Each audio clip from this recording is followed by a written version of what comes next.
We're at Jimmy's 43 and we're at the 7th Annual Cassoulet Cook-Off, and we're going to taste some delicious versions of cassoulet from some amateur cooks. So come on, let's go eat.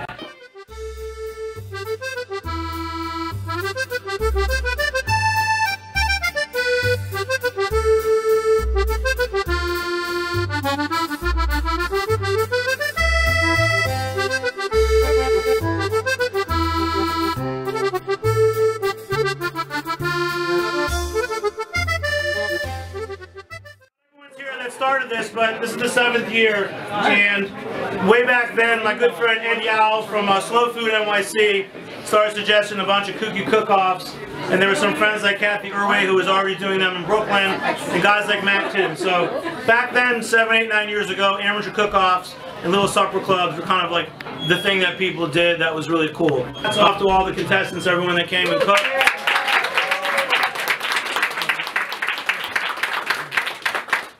The reason we started this cook-off was always to benefit of Grow NYC, which runs, you think about farmers markets, all the green markets in the city, almost 60, are run by Grow NYC, which is in the mayor's office. And the farmers here tonight, Michael Yezzi's over there, Flying Pigs Farm.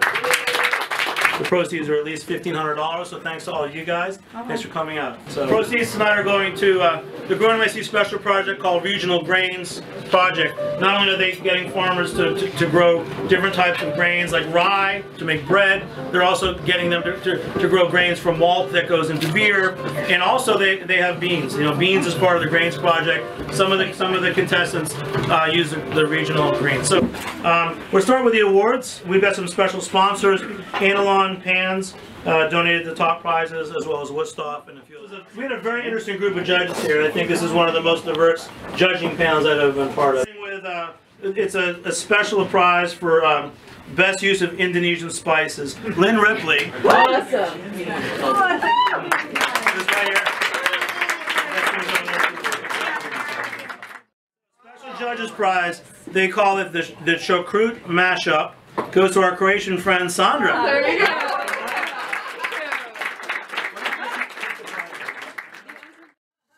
Okay. I have to say this is beautiful, but I will never ever give her my mom's pot. So thank you. And another special prize from the judges. It's the Meat Lovers Award.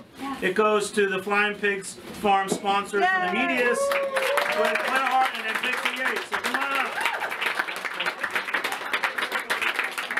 So Michael, what are some of the products that you had in the cassoulet? So we had smoked pork shanks, fresh pork shanks, belly, kielbasa, sausage, chicken braised in browned in duck fat from Hudson Valley Duck, and then beans, chicken stock from Flying Pigs Farm, and then white beans from Lakeview Farm. The grains that you use, yeah. the beans, sorry. What beans did you get?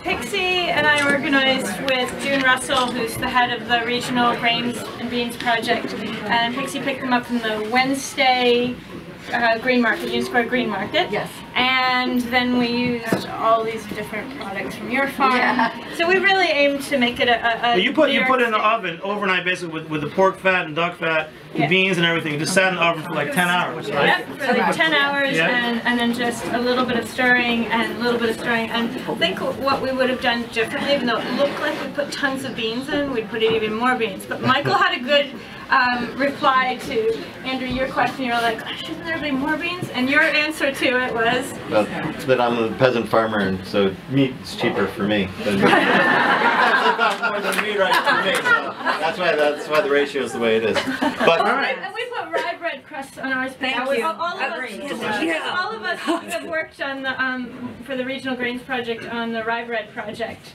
and so we just thought we had to dip into the rye. And that's local. It was locally produced also. Okay, and now going to the judges, first, second, and third prize. We'll start with third place. This guy came all the way from New Mexico with Hatch chilies. Chris with the green chilies. All right. Thanks, man. Thank you. You're very welcome. Thank you. So why did you use green chilies, Chris? I grew up in Colorado, and green chilies are like my kind of slow cooked meal. That's all.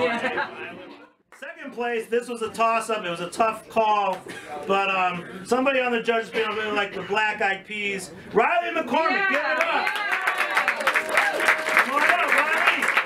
So why did you use the black eyed peas? Happy New Year. Give everyone good luck. All right. Thank you. I think he gets the prize that's the liquid prize too. There's a Four Roses bottle of whiskey because.